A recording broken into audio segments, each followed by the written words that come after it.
La Russie continue d'affirmer que ce ne sont pas ses troupes qui ont été déployées en Crimée, mais bien des forces d'autodéfense à qui elle ne peut pas donner l'ordre de rentrer chez elle.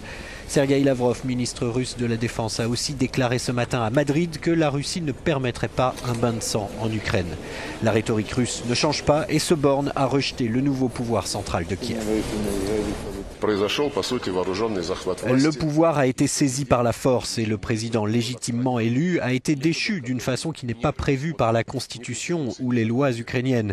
Alors si nous soutenons ceux qui veulent gouverner notre grand et historique voisin, alors tout le monde doit comprendre qu'il s'agit d'un mauvais et contagieux exemple.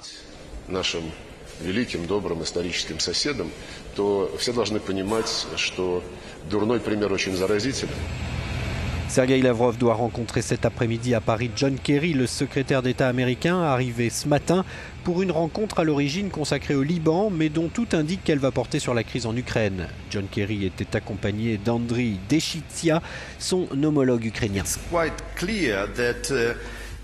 Il est très clair que ce qui s'est passé en Ukraine constitue une agression russe à partir de la Crimée.